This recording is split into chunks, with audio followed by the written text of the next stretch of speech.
have we'll have an opportunity for some breakout rooms, and then also some opportunity for questions. So if anybody wants to raise any questions, please put those in the chat and we'll pick those up, and I'll frame those questions when we get to that point of the evening. And we'll end with a final reflection. So it's very good to see everybody, and I think there's an added poignancy after the passing of Pope Francis on Easter Monday.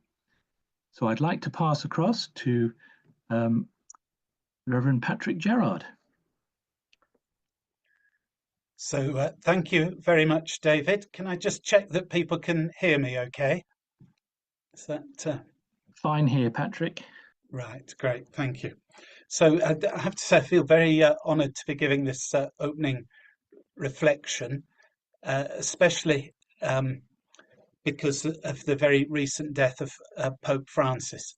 And I'm speaking from a non-Catholic perspective. I'm an Anglican Church of England, but Pope Francis's influence has been felt well beyond the Catholic Church, and profoundly grateful for it, really.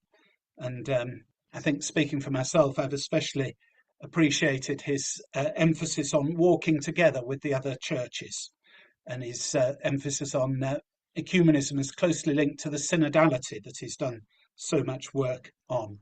Also especially appreciated his work and his emphasis on the poor and the marginalised, and on mercy as a virtue that we need to live well in the church. And I also appreciate his hope and his very positive attitude. But I'd like to speak particularly about Laudato Si and its impact beyond the Catholic Church, and especially in my case in the Diocese of Birmingham. And I think the first thing is it had a very dramatic impact even before it was published, because going back to 2015, I think all the church leaders were very, very mindful of the Paris COP summit coming up and the need for a good climate agreement in Paris. And there was a lot of prayer and a lot of activity going on to build towards that moment. And I think the different church leaders, the Holy Spirit was speaking to the different church leaders in different ways. And in the Church of England, I know that Justin Welby was very keen to renew the Lambeth Declaration. So that was a call to action on the climate, originally made by Rowan Williams when he was Archbishop of Canterbury in 2009. And Justin Welby wanted to refresh it and renew it in advance of the Paris summit. And then, of course, it became apparent that Laudato Si was about to be published. And it became imperative to get this thing done as quickly as possible, because there was a kind of feeling once Laudato Si comes out, no one will be able to think about anything else on the environment. So anyway, they managed to get the Lambeth Declaration out on the 16th of June. And although Laudato Si is dated 24th of May, it wasn't actually published until the 18th of June. So 2 days earlier, in a great rush, I think that Lambeth Declaration came out, and it was signed by many church leaders in the British Isles. It was signed by the Archbishop of Canterbury, the Archbishop of York. It was signed by Cardinal Vincent Nichols, many other bishops and leaders from many other denominations, and some important leaders from other faith groups outside the church. But it was a call to action. But it was, I'm sure, very heavily impacted by Laudato Si before Laudato Si had even happened. And then once Laudato Si's come out, it's very interesting, I think, for the non-Catholic churches how to use that well, because there's a bit of a suspicion of very authoritative documents, and especially documents from the Pope, and they have to sort of find their way into the Protestant thinking through different routes. But I think lots of things are appreciated. So good theology is appreciated. The biblical basis of the theology is appreciated. And I think the universal address of Laudato Si to all people living on the parish, on the planet, that's appreciated, and that's helped Anglicans and others to get into it. But you tend to find that its influence sort of trickles out through many different routes, and it's the theology and the ideas that get picked up. So, for example, we in the Diocese of Birmingham, we had a Bishop's Study Day in June last year, and this was led by the Reverend Dr. Tim Howells, who's Associate Director of the Laudato Si Research Institute at Campion House in Oxford, and that's a Jesuit house in Oxford, but he's an Anglican. And he led this Bishop's Study Day for us. He didn't call it Laudato Si, he called it integral theology. And Laudato Si was clearly the document that lay behind much of what he said, and he quoted it in many places. But his presentation was about integral theology, and it was very appreciated and very helpful. So that impact may not be as direct as you might expect. People hesitate to quote some of the things directly, but the idea and influence filters out well beyond the Catholic Church, and especially over time, I think it becomes stronger and stronger. And I'd like to mention one or two things that I particularly appreciate as an Anglican. I'm sure that other people would list other things, but I've already mentioned this universal address, that it's addressed to everyone on the planet, and that somehow gives it a relevance that's very universal. It's very much for everyone, and it makes it much easier, especially for non-Catholics, to engage with it. I like very much the emphasis on dialogue that's present throughout the document. So Pope Francis isn't pretending that he has all the answers.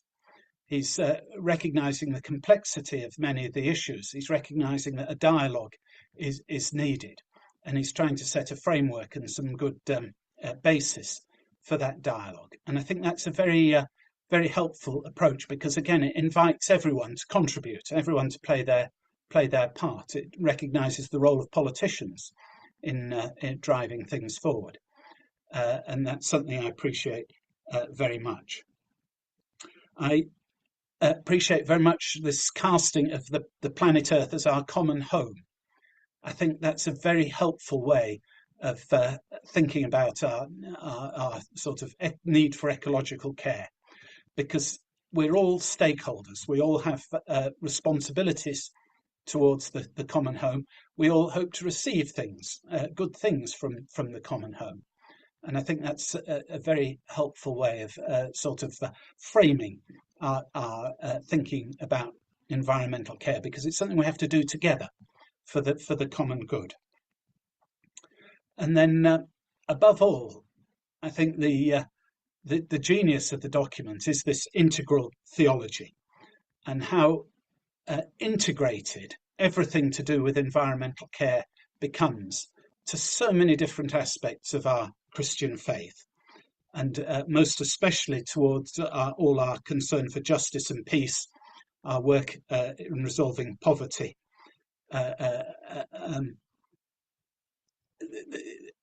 This becomes bound up with environmental care in a very fundamental way. And I think it's very helpful to see that presented theologically. We've known it's true in practical terms for a while, but to see it presented with that clarity and depth is very helpful. And also it's very firmly grounded in the biblical tradition, which is very helpful for us Protestants. So especially the creation narrative and the creation of humanity to till the earth and be present in the Garden of Eden, to be there with all of creation, and this recognition that we're so bound up with the rest of creation in humanity. I think in a certain sense that's always been obviously known, but it comes over so powerfully and so strongly in that Laudato Si document. And it becomes very hard, I think, when you've studied that document, to reject the call to climate.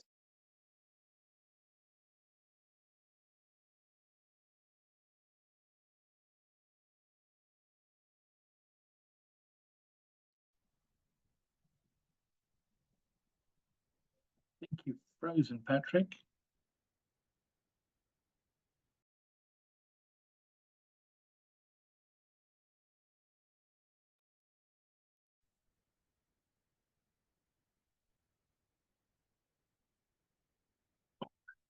I think we've lost Patrick. Can anyone see? No, he might have some issues with his internet, David. Okay. Right. Well, it gives me great pleasure then to, well, I'd like to thank Patrick if he was able to hear us, just to say, you know, it's very helpful to get that perspective and reflection. And I think it leads us nicely to our next speaker. So I'd welcome Dr. Lorna Gold. And I think you have a few things to share with us, Lorna. Thank you, David, and it's lovely to be here this evening. So when we were planning this event to mark the 10 years of Laudato Si, of course, we'd no idea that it would fall shortly after the death of Pope Francis and just before his funeral. It casts a different light on this event and focuses our attention, I think, on the example that Pope Francis gave through his writings and above all through his life on care for the earth. So rather than list all the achievements of the last 10 years, which you can read about wonderfully in many of the overviews that have already been written this week, and I think James is going to post one for you to look at later, not just now, but later in the chat. I thought rather than that, I would like to share a few personal stories of Pope Francis. As we know from our own experience of death in a family, it's traditional to gather around and to share stories and to laugh together and to cry together. So why don't we make this a moment of family where each of us can take from these stories what we need to hear in this moment when we're all reflecting and grieving the death of our beloved Pope Francis. And I have a few pictures to share, so I'll share the pictures.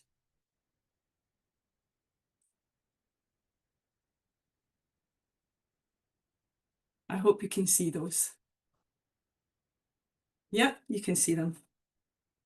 So Pope Francis truly loved the Laudato Si movement in the widest sense of the word. For him, this movement was an expression of his vision for the church, which included all of us here today who've been striving to live out the message of gospel, peace, justice, care for creation in our personal lives and through our communities.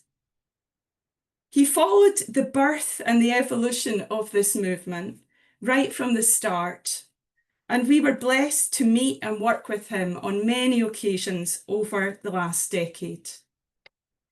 Of the many stories I could tell, I would like to share 3 stories of encounter with Pope Francis, which I'll treasure, and which speak to me of the essence of Laudato Si and Pope Francis' heart.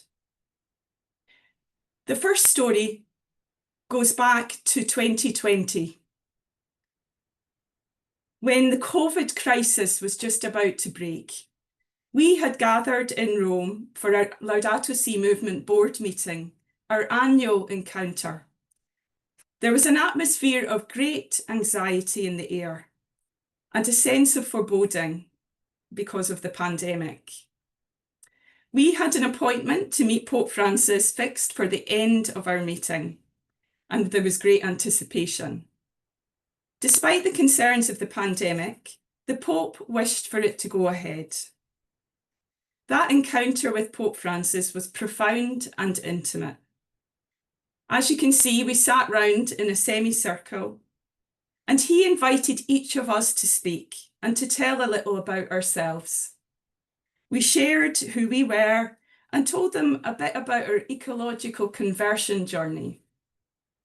I shared personally about becoming a parent and how I was motivated by a concern for my children's future. He listened intently, completely present, as if nothing else mattered to him. Once we'd gone round the circle, it came to him, and he said, "Well, you've shared your stories. I guess I should share mine." He shared with us his own story of ecological conversion, which he says came later in life, and how he came to appreciate nature and God's presence in nature. He then told us about the story of Laudato Si and how it came to be. Obviously, everybody knew he was planning to work on the environment. He chose the name Francis. However, Laudato Si and its timing came about as a response to a plea for help from scientists and from politicians who realised that the UN negotiations on climate were in deep trouble. Some senior politicians and scientists appealed to the Pope and asked for his help. And with great humility, he listened to them and saw an opportunity to take action. And we know where that led. Many say his intervention in the climate agreement in Paris in 2015 was what sealed the deal. At the end of this formal meeting, as is customary, we lined up and we got our rosary beads and shook hands with the Pope. And when he came to me, he remembered that I'd spoken to him about becoming a mum. And he said, "Come out here, I've something I want to show you." And we all followed the Pope out of the room because he wanted to show us a beautiful tapestry. We were all so surprised as this was not scheduled. We followed him into the corridor and he explained this tapestry to us. He gave us an impromptu catechesis. He said that the tapestry depicts the birthing of the universe, strong but gentle hands assisting in the birth of a child. Then he turned to each of us and said, "This is how we all need to be now, like mothers."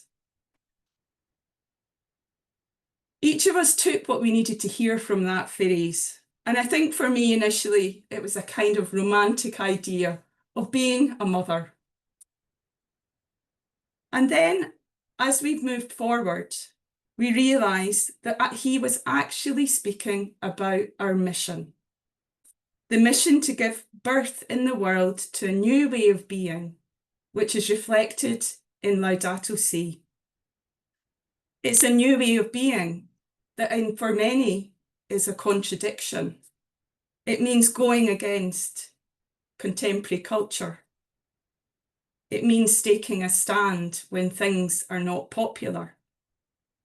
It's something that requires strength and determination, but also gentleness, mercy, and compassion. We're birthing something new, and he was referring to the pangs of childbirth. We embrace that pain, but he urges us never to lose sight of the great gift we've received.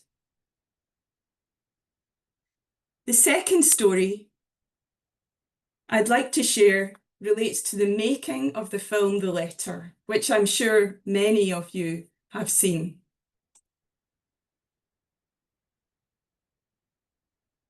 I was lucky enough to go to Rome with the 5 other representatives from the different peripheries for the making of the film with Pope Francis in August of 2021. Again, in the shadow of COVID, the making of this movie itself was a miracle. Like a child that wanted to be born, we felt firsthand the pangs of childbirth. When we met Pope Francis, He was on great form. He greeted each one of us, and when I said I was from Ireland, which is my adopted country, you can hear the Scottish accent, but I've lived in Ireland for over 20 years, he responded to me, "Ah, the Green Island," and then joked with me and shook his finger and said, "But you need to be greener." As each of the speakers who were in the film spoke, he listened again very intently. As each representative shared their stories and asked, indeed pleaded for his help to address the many cries we face in our world today on defence of the Amazon, climate refugees, the legal challenges of young people like Redima Pandey in this picture, and the loss of beautiful coral reefs. He gave in that encounter one of the most powerful responses I've ever heard in my life, which is captured beautifully in the film The Letter. He said to us, "Nature is crying out, stop, stop." And in a few short sentences, he captured the essence of Laudato Si and its connection to our short-sightedness and greed.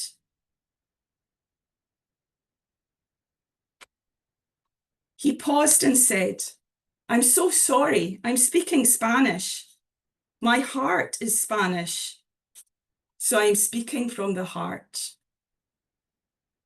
Then he said, looking at the diversity of the group in the room, "Unity today means working together to save our Mother Earth and each other." It was a call to unity across all divisions, which has remained with me till this day. The final story I want to share is from the 29th of January this year. It was the day I was appointed as Executive Director of the Laudato Si movement. That was actually a coincidence, but a very happy one. It felt like the stars were aligning. A small delegation of representatives from the groups in the working on Laudato Si met with the Pope privately to discuss proposals on how prayer for creation can be more present in our liturgy and prayer life of the Church. It's an initiative that's moved forward ecumenically in recent years in a spirit of synodality and is gaining momentum. To have a feast day specifically dedicated to care for creation. We discussed how we could move this forward. And at the end of his meeting, we shook hands. As he did every time I met him, he gave me a smile, squeezed my hand and said, "Vai avanti, go ahead." Little did we know the next day he would be admitted to hospital with pneumonia. These encounters, for me, speak to the essence of Laudato Si, a mission rooted in encounter, in tenderness, in dialogue, and in courage. For many of us, the publication of Laudato Si marked a transformation in our lives. It has been a vocation. In responding to this vocation, we found our deepest selves and each other. Now is our time to live into the legacy of Pope Francis, which he has bequeathed to us. Care for the earth is now an integral part of our Christian vocation, or rather it always has been. It is now just recognised as such. It's a huge responsibility, but one that we, like him, will carry lightly, knowing that we trust in God's grace. And our dear Pope Francis will continue to accompany us and guide us from heaven. Thank you. Gosh, thank you very much, Lorna. It's a lot of things to think about there, and it's fascinating to hear of that direct and personal experience. I should remind people that if you have questions, please feel free to put them in the chat. And I should have reminded people at the outset that we are looking to record this, so feel free to take your camera off if you prefer not to be seen at all. I think that's a very fascinating and heartfelt start to the discussions this evening. And now it gives me great pleasure to welcome Ben Wilson to talk a little bit about Jubilee Year. Over to you, Ben. Great, thank you. Thank you very much, David. Thanks to everyone who's been organising tonight, and for everyone for coming along. And thank you, Lorna, for those reflections. It's really nice to hear that sort of personal experience that you've had with Pope Francis. And I'm coming to tonight, you know, I agreed to do this quite a while ago before we knew what was going to happen, and I had planned on a talk about the Jubilee, and I will talk about the Jubilee and give some examples of things which we can all do to help really become part of some of the initiatives which many Catholic agencies around the world are working on this year. But also, I think I just want to take a few minutes to reflect on Pope Francis myself too. I mean, like all of you, I suppose you'll be with me and struggling to make sense of it all, the sort of grief of it, but also the kind of joy, right, and celebration that we're called to have at this time for having had Pope Francis, for having had him as our Pope. But I suppose it's come at a time for me when I'm finding it very difficult to stay hopeful for the world, and that is, in contrast, that is something which we are called to do in a sense during the Jubilee year. So I'm going to reflect a little bit on that, and won't take more than 10 minutes. In terms of the world, I mean, we know that the climate crisis has really taken hold. Climate impacts are taking hold. By some estimations, we're already at the 1.5 degrees temperature goal, which was set out in the Paris Agreement. We see wildfires in Scotland we've seen recently. We see cyclones, we see floods and droughts in the same country, often at the same time, more and more frequent, more and more intense, and that is already robbing people of their lives and their livelihoods. At the same time, we see a breakdown in progress to tackle climate change in the UK, where I am. We see more and more political momentum against action on climate change. And at the UN level, and I'll talk a bit more about this later, we see a real breakdown in global cooperation to tackle it. Running parallel to that, we've seen with great concern recently a real rollback on commitments on international aid and development. President Trump's cuts to US aid happening overnight have really decimated a lot of the sort of infrastructure around international aid and development in a way that will definitely lead to the deaths of millions of people as a result of those US aid cuts. The UK government followed suit, and many other governments around the world, donor governments around the world, are also doing the same as they start to look more and more towards their own narrow national interests and away from international. At the same time, we also see a breakdown of international law. In particular, our minds go towards the situation in the Middle East, where we've seen very grave and flagrant offences against international law, which it seems to be that the global community are unable to stop. I'm afraid to say that through all of this, from my own engagement in the UNFCCC process, which has been over many years, that I feel that the UN itself is actually under threat at the moment. The UN kind of relies on the bigger countries in the world, essentially giving away some of their power to recognize that every country is equally important. Every country has one voice. And when we go to meetings of the UNFCCC, like the COP, technically the US has just as much of a vote as Fiji or Kiribati or Tuvalu or whoever it is. And that's a really fundamental principle to the UN, which has been very much eroded in recent years. What we see is more and more big countries saying that they're not going to share their power anymore. They're going to take it for themselves. We saw that in particular at COP29, when the Global South came with a demand for the climate finance, which they're essentially owed because they're suffering from climate impacts despite not causing them. And rich countries essentially shrugged their shoulders and said, no, they're not going to play ball. And I'm very afraid about what COP30 might mean in that regard. We see in the likes of Trump and Putin, big men, an era of big men, more and more interested in wealth hoarding and power hoarding, disrespect for the rule of law, which they might see as weak, and wanting to become as rich and powerful as they can, and very happy to surround themselves with other oligarchs who are also interested in more and more wealth and power for themselves. So, sorry, it sounds so downbeat, but this feels like the worst possible time to lose Pope Francis when the world is in such a state. But I think, and as I've been reflecting in recent days, as I'm sure you all have been on Pope Francis and his legacy, Laudato Si has a lot of the answers here, I feel, to how we can, as a people and as a planet, get out of this low point that we're in. I think in Laudato Si, Pope Francis really spells out the importance of ecosystems and the importance of every small part of an interconnected network and really fulfilling God's dream for the planet and for people. And I think society is a bit like that too. We need aid and development. We need international law and systems of justice. We need political leadership. We need an economic system which is fair and redistributive.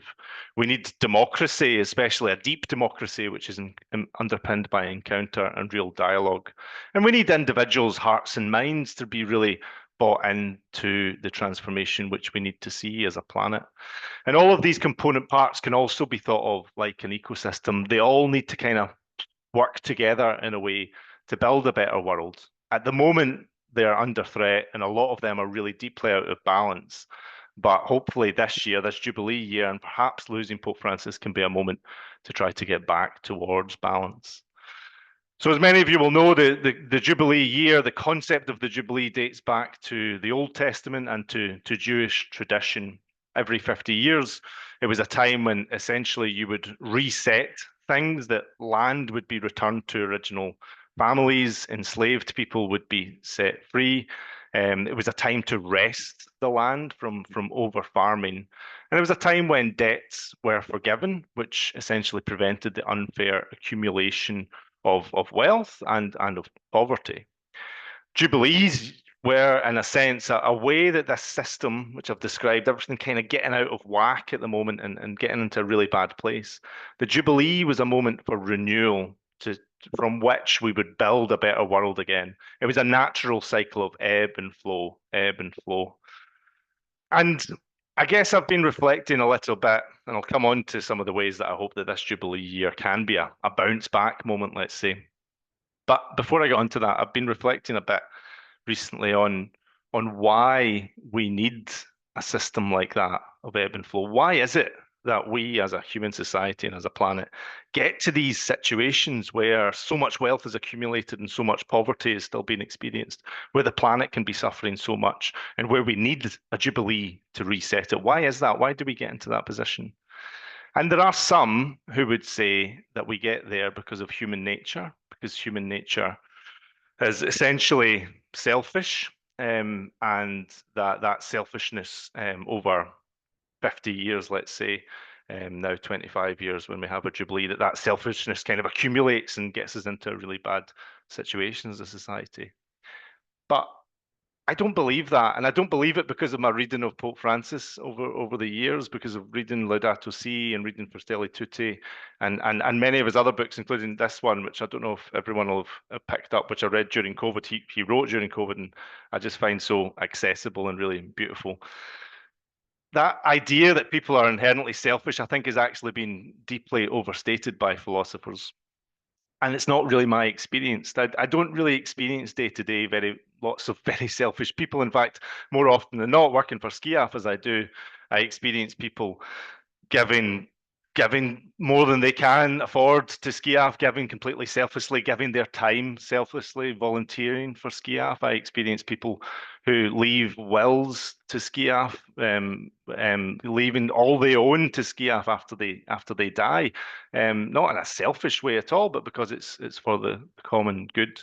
And I work closely with partners around the world who have devoted their whole life to serving the poor, not out of their own self-interest, but because it's the right thing to do. So I don't see much evidence of that. Actually, I see evidence to the contrary.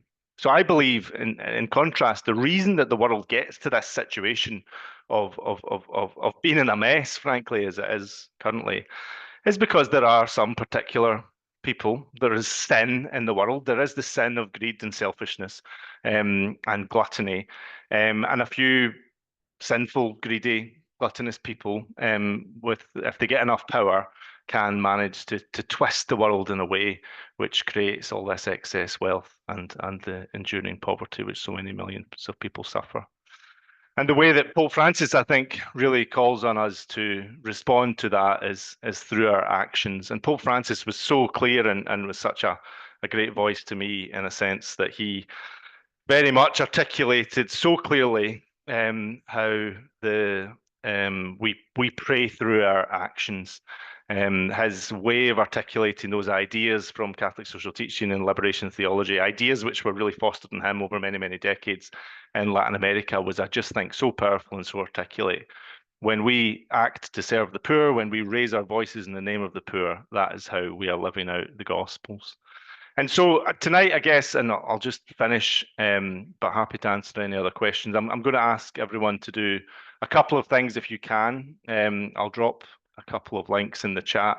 The aid cuts, and if you are based in the UK, the aid cuts that I mentioned, we can still resist them. I think by raising our voices collectively and writing to your local MP, we can show that there is still a great concern for aid and development in this country, as I believe there is.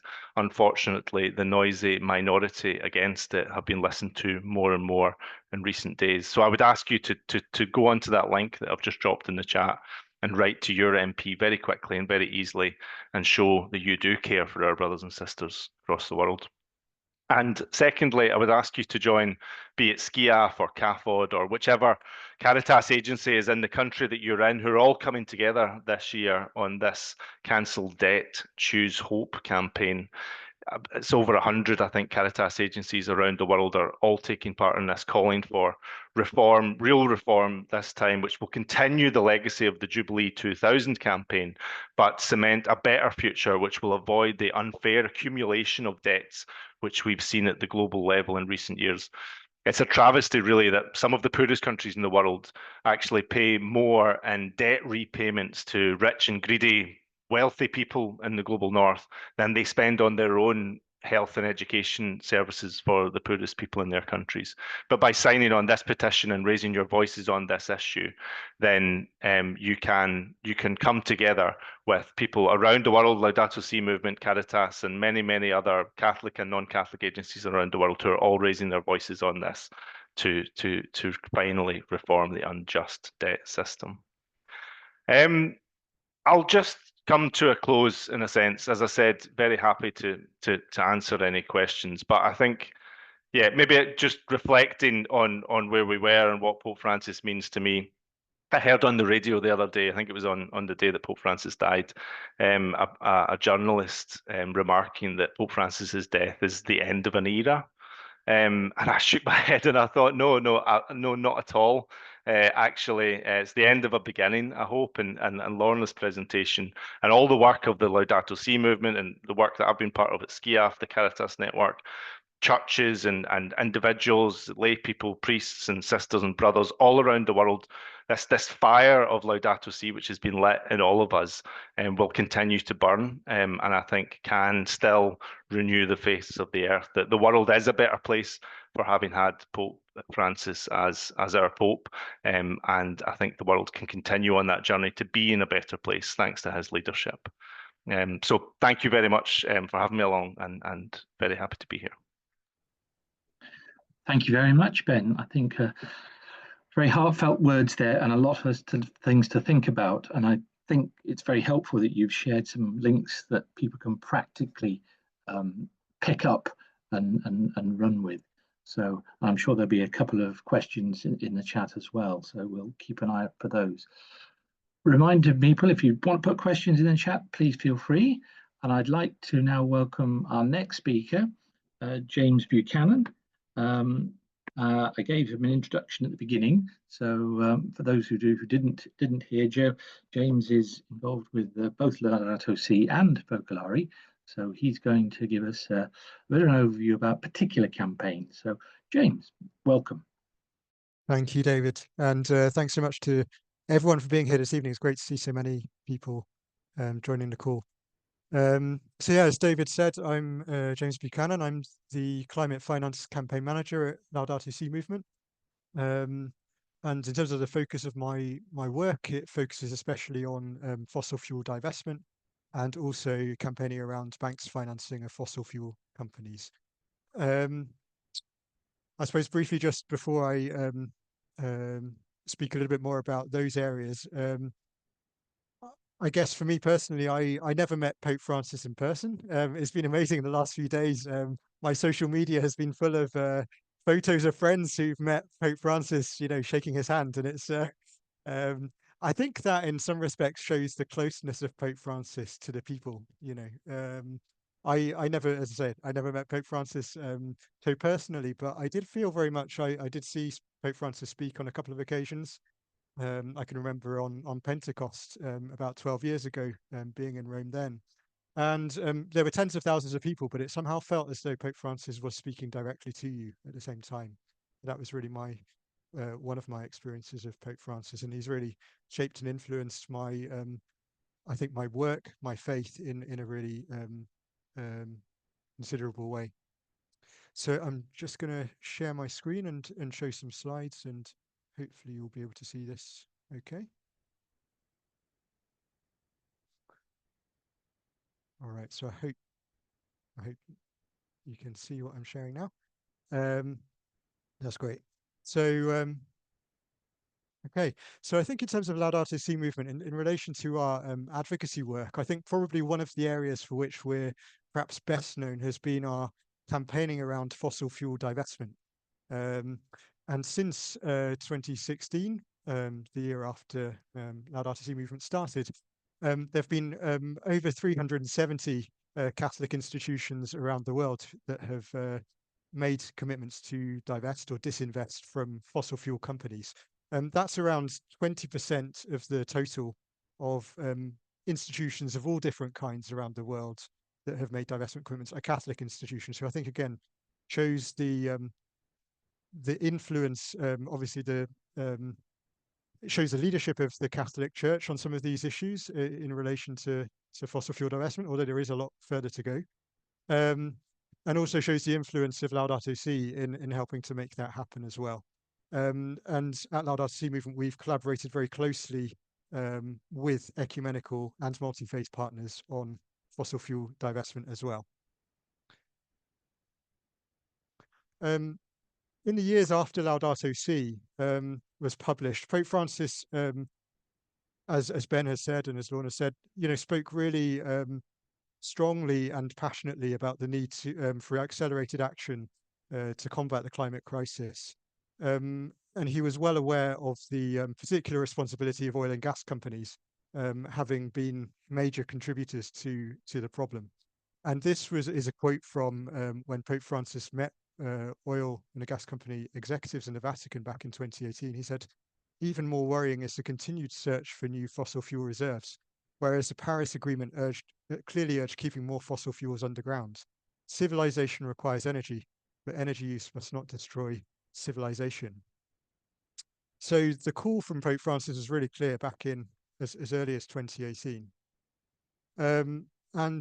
The Vatican, this is from the Vatican's dicastery for promoting integral human development, which Pope Francis established, recommending to Catholic institutions to divest from fossil fuel companies and promote ethical and responsible and integral criteria for investment decision-making, taking care not to support companies that harm human or social ecology or environmental ecology, for example, through the use of fossil fuels.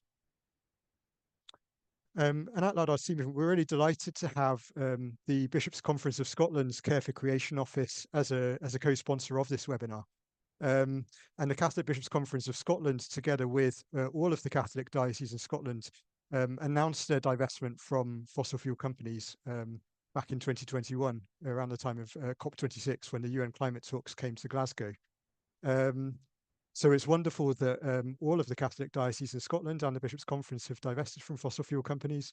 And in England and Wales, we're now at a point where 2/3 of Catholic dioceses, 14 out of 21, are no longer investing in fossil fuel companies. So we're well on the way there. There's still a few in England and Wales that haven't yet divested. And if you're interested to find out about your own diocese, you can get in touch with me later, and I'll be very happy to let you know how your diocese is doing on that front. We're also, as I said, campaigning around banks financing of fossil fuel companies. And I think this has been something that we're becoming increasingly aware of in the last few years, and increasingly aware of the importance of this as well in terms of challenging fossil fuel expansion. It's important not only to challenge the fossil fuel companies, but also to challenge the major financiers of fossil fuel projects. And banks can and do really play a crucial role either in positively responding to climate change or exacerbating climate change through the projects and the businesses that they finance. And since the Paris Agreement, major banks, the world's 60 biggest banks, have committed $6.9 trillion to the fossil fuel industry. It's huge, eye-watering sums. And in relation to UK high street banks, you can see on this graphic on the left-hand side here, among these are the top 5 UK high street banks that have financed fossil fuel extraction to the sum of tens of billions, and in some cases hundreds of billions of pounds. And this really needs to come to an end. We need to see an end to fossil fuel expansion. And the International Energy Agency, the UN, and Pope Francis, as I said before, have all called to an end to fossil fuel expansion, and said that then there can't be any new fossil fuel projects if we're going to have any chance of limiting global heating to 1.5 degrees. At Laudato Si movement, we've worked closely with various partners, including Just Money Movement, one of the co-sponsors of this webinar. Back in November last year, we worked to coordinate a statement of concern to the 5 largest UK high street banks, to raise concern about their financing of fossil fuels. And this statement was signed by 70 Christian organisations in the UK, including 8 Catholic religious orders, and several of the co-sponsors of this webinar, including SCIAF and National Justice and Peace Network, Justice and Peace Scotland, and others. And this is a quote from Sister Susan Francois, who's the assistant congregation leader of the Sisters of St. Joseph of Peace. She said, "We believe that we have a fiduciary responsibility to Earth and present and future generations. We signed this statement because we agree with Pope Francis that we must transform the economy from one that kills into an economy of life." So really, really strong words, but I think it really captures the essence of why this is so important for banks to take action on this issue. In recent weeks, at Laudato Si movement, we've joined as a partner of the Big Bank Switch campaign, together with our friends at Just Money Movement, Operation Noah, and Just Love. And this campaign is encouraging Christians in the UK to switch from fossil fuel financing banks, from those major high street banks that I've mentioned, to ethical banks. And obviously we cannot, as a charity, we can't provide financial advice. But some of the banks that are mentioned by Which Magazine and Ethical Consumer as well are Triodos, Co-op Bank, and Nationwide are some of the ones that in the UK, some of the larger banks that do not fund fossil fuel projects. Just wanted to share briefly one of our Laudato Si animators, and a shout out to any Laudato Si animators, supporters of Laudato Si movement who are on the call this evening. This is an experience briefly from one of our Laudato Si animators, Helen Elwes, who joined the Big Bank Switch last year. And she's on the right-hand side of this photo with her Mary, Mother of Mercy banner. This was at the, there was a No Faith in Fossil Fuels service on Ash Wednesday this year in London. She said, "I began to look at my own everyday actions in relation to the climate and ecological emergency. As I realized how we are all interconnected, how every action we take affects God's creation positively or negatively, I knew that I needed to put my own house in order. I'd banked with Santander for years, and the thought of changing made me nervous as I'd built up a relationship of trust with my bank. But as I became aware that they were one of the UK's top 5 fossil fuel funders, I realised that I couldn't put off making this change any longer. The whole process went smoothly. My new bank took care of everything and switched my direct debits and standing orders automatically. It was much easier than I expected, and I'm so glad I finally made the move and can bank with a clear conscience, knowing my money supports a better future. So, as I say, that's just one example, but there's now over 200 people have joined the Big Bank Switch campaign. We're hoping to get beyond 500 and hopefully then beyond 1,000 in the next few months. And this is a really great time to take this action. A lot of the banks during these next few weeks have got their AGMs, so they'll be particularly paying attention to positive or negative media coverage. And also, I think it's one of the most powerful things that we can do really in terms of influencing our banks is, as consumers, what do we do with our money? Where do we put it? Where do we use it? And so if you're interested to find out where does your own bank stand on this, there's a very good website, which is also embedded on the Laudato Si movement website, which I'll pop the link in the chat box in a moment, called bank.green, where you can plug in the name of your bank and you can kind of see how is your own bank doing. So I'm going to stop there and look forward to any questions later on. Thank you very much, James. I think that's a very good overview, helpful to something practical that we know about. And I'd like to move on to ask Claudia to share her experience of actually taking some of this forward as a trustee within the Focolare movement. So welcome, Claudia. Yes, thank you. Thank you, David. And thanks to everybody who spoke. It's really inspiring, I think. I'll be brief and just wanted to share the experience with our charity, that is the Focolare Trust. And first of all, I need to say that the Focolare movement is represented by 2 charities in Britain. One is the Focolare Trust and the other is Mariapolis Ltd.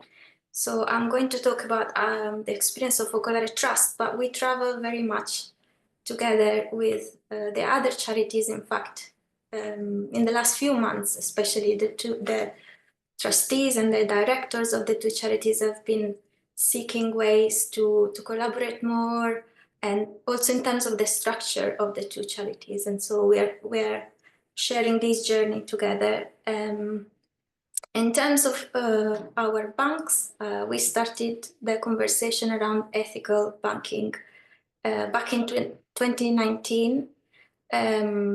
However, it seemed such a big challenge for us, and there's only 2 of us working at the accounts, very much part-time and on a voluntary basis. And we have about a dozen of current accounts, and even more at that time actually, and half a dozen of saving accounts. And it seemed a bit challenge. But then at the beginning of 2021, at the General Assembly of the Focolare movement, one of the priorities that was chosen was care for creation, and really the need for each Focolare community to take action, to engage, and to listen to the cry of the earth. That was back at the beginning of 2021. And in particular, the General Assembly, that is the biggest body for the Focolare movement that happens every 5 years. The Assembly pledged to review the lifestyle of its members and, as a whole, to verify the ecological sustainability of its structures and activities. And soon after the Assembly, the president of Focolare announced that the Focolare was going to take courageous action through the creation of an ecological plan within our communities to bring about change and to make our lives and activities more sustainable. So I think we felt pushed to look into this more and to undertake this change. And I'm just going to share a slide, if you can see. I can't find it, and I think we're running a bit behind, so maybe I'll go ahead. But it was a slide of this eco plan of Focolare, if people are not familiar with it, but I can put it in the chat as well. is a very good document for finding inspiration on the action we can all take. So we also, at the same time, we had this strong desire of aligning our banks and where our assets were with our values. And also we were not very happy about the service we were receiving from our one of our banks that I'll say the names because it's all public available as well as a charity. So our current accounts were with NatWest, and we found we were more and more be considered as a number rather than a customer, and everything was a bit becoming more difficult. So this also helped us to make a decision to change. So we switched to the Co-op Bank for our current accounts, and it took nearly a year in 2022, but we made it. And after that, we started looking at our saving accounts, and we have switched some of those as well. So where are we now?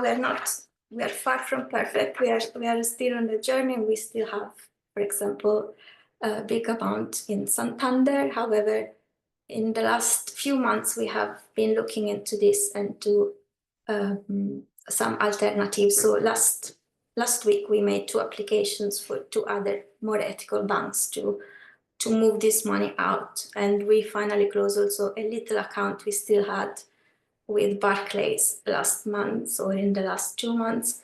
So we are on the journey, and we are happy to be together also with our other charity, and to be together with our ecumenical partners or our other groups on this journey. Great. Thank you, Claudia. I think it's great to hear of a practical experience of having to make that change and do that work. And as you've said, it does take time, but you know, it's also probably immensely satisfying that we actually take those practical steps, make the changes as James has outlined so clearly for us. What we have now is an opportunity to break into smaller groups for a chance for a chat. Anything you want to pick up on, anything you'd like to raise. It's going to be fairly random, but you've listened for us for a while. So now is your chance for some chat and discussion. And I thank Patricia, who will be breaking us into groups. And I'll see you on the other side in about 15, 20 minutes. Okay, thank you.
I see we're all coming back, which is great.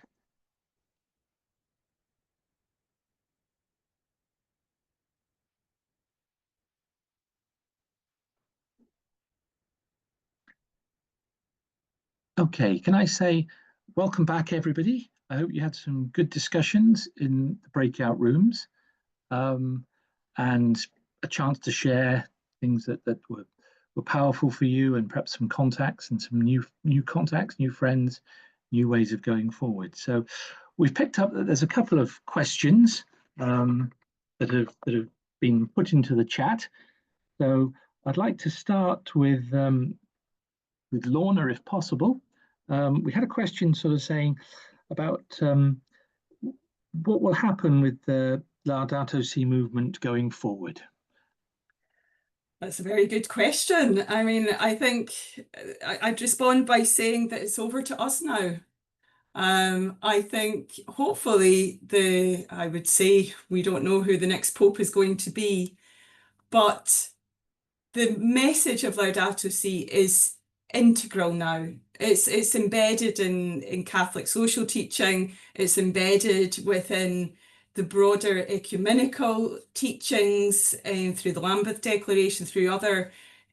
So it's embedded in all the different faiths. I think the biggest thing now is it's up to us to continue, as Ben said, to keep the fire alive and to see how we can take it, I would say, forward together. So, I mean, in terms of the joint initiatives that have come to life through Laudato Si, there's Laudato Si Week, which is run in many parishes and communities across the world.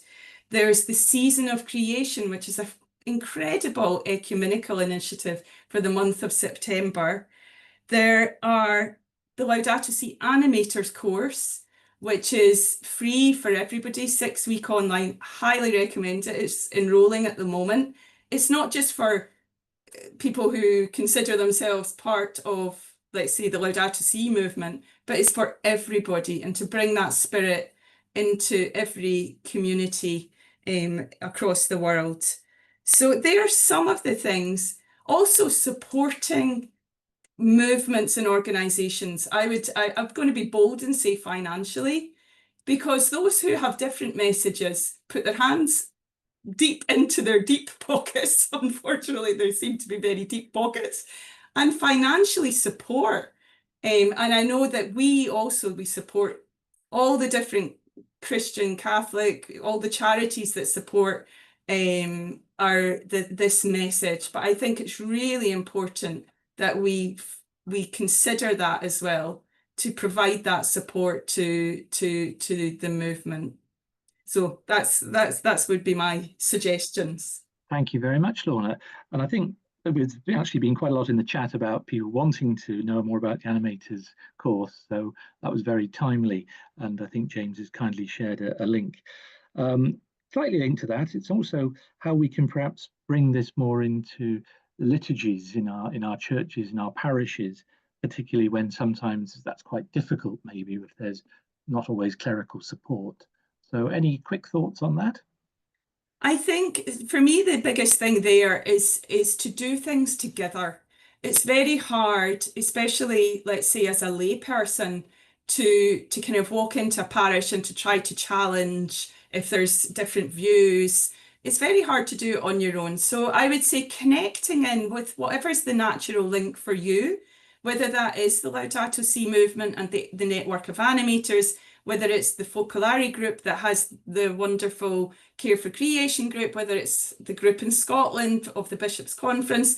There are many, and SCIAF has wonderful groups as well. So I think it's about becoming more informed ourselves, learning what the right way to approach this might be, and then trying to build a sense of connection with others. So because people have learned lessons, and there are people who've been there, believe me, they've been there, and they've figured out ways to do this. The bigger question of liturgy is a big theological debate, and I wouldn't really say that we need, unless you have that kind of interest in theology, you need to really take, let's say, obviously we need to be concerned about it, but it's very difficult to engage in that theological debate, and that's happening. You can support it, but it's more on those initiatives that have been agreed, really kind of trying to urge our pastors, whoever they are, to take those on and to say, I'm here to help. I think that's the thing. Offering help is very important. Just seeing some of the comments in the chat is actually sort of sharing that and reinforcing that. So there's a question really here now for Ben. There's a question of, do you think that there could be the Pope's death is actually perhaps a potential catalyst for change, and what might come next, as it were?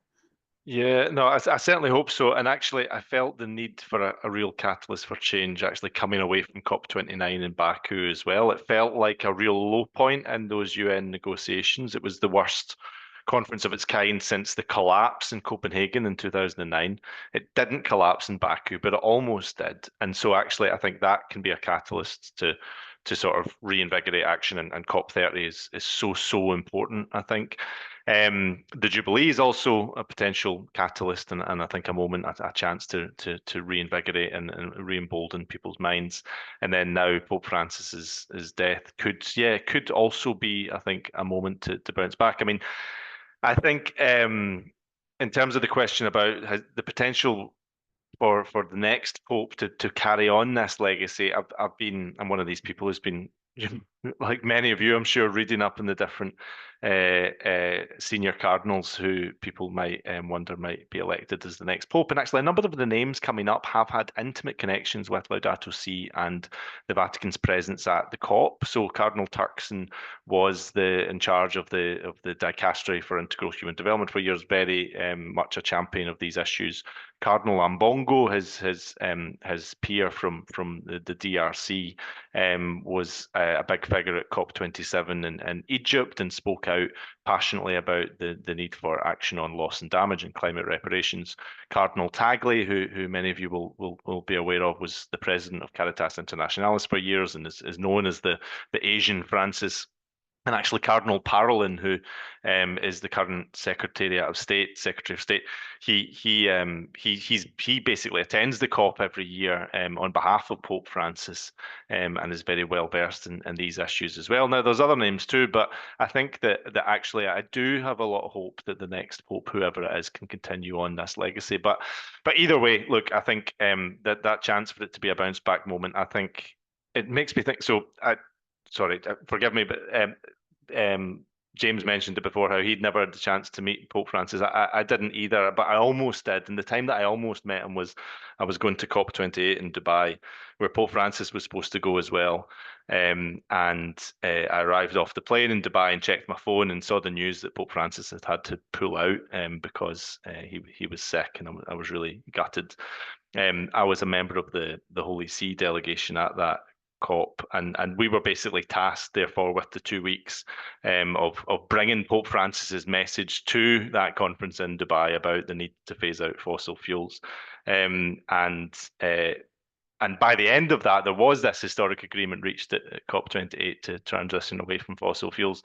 I remember after those 2 weeks thinking Pope Francis wasn't there, but he kind of felt like he was there. And I guess that's what we want COP30 to feel like as well, and I think that won't happen by accident. And there's a lot of people here, and I think a lot of organizations who've co-badged this event who can all really make sure that happens, that the message of Laudato Si and Pope Francis's presence is very much felt, and that's how we can make it be that catalyst. Thank you very much, Ben.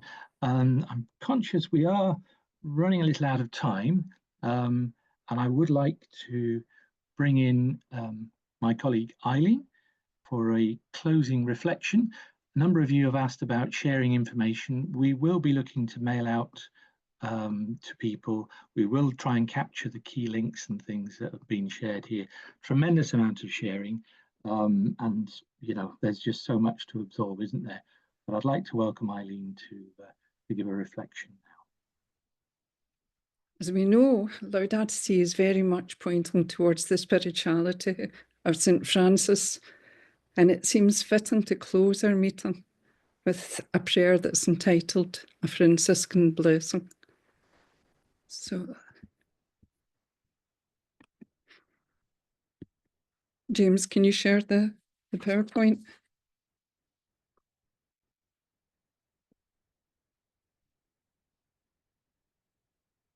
Just for a moment, Eileen. Okay. Just loading it up.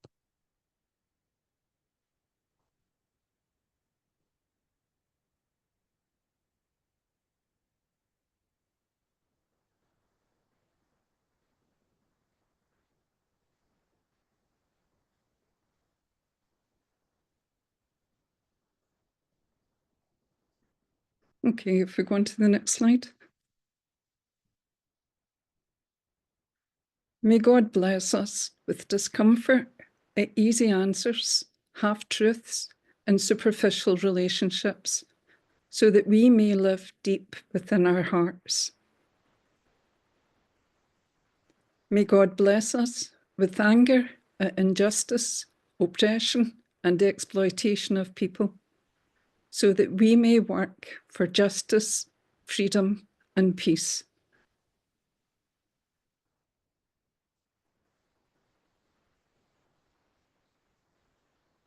And may God bless us with enough foolishness to believe that we can make a difference in the world, so that we can do what others claim cannot be done, to bring justice and kindness to Mother Earth and all who inhabit her. Amen.